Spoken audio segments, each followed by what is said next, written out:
BC Sikh leader Hardeep Nijjar was shot and killed in the parking lot outside his temple here in Surrey. Well, now, almost a year later, news of arrests and sources close to the investigation tell Global News that police believe India's Foreign Intelligence Agency may have been responsible.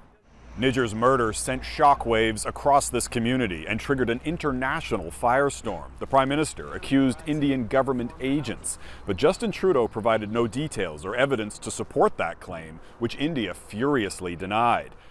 Today, police arrested several Indian nationals in Ontario and Alberta accused in the murder. Sources say they entered Canada on student visas, but were actually suspected members of organized crime. Sources believe they may have been acting on orders from India's Foreign Intelligence Agency, which reports directly to the Indian Prime Minister. Nijjar had long been in India's crosshairs, a high-profile member of the international Khalistan movement, campaigning for an independent Sikh state in India's Punjab region. And for years, the Indian government had called for Nijjar's arrest, claiming he was the leader of an armed separatist group launching attacks in India. But sources say the evidence points instead to a covert campaign by Indian officials to silence prominent Sikh separatists abroad.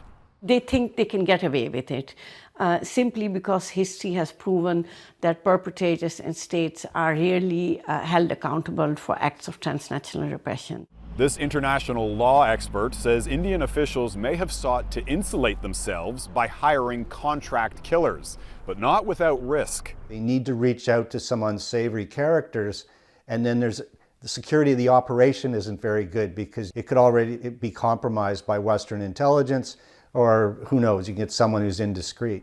But even if the RCMP has evidence of Indian government involvement, its consular officials in Canada are protected from prosecution by diplomatic immunity. The alleged hitmen are expected to appear in court facing charges in connection with the murder, but Canada's recourse against India is less clear. Canada could take the case to the International Court of Justice, but India would have to agree, which seems highly unlikely. Jeff Semple, Global News, Surrey, BC.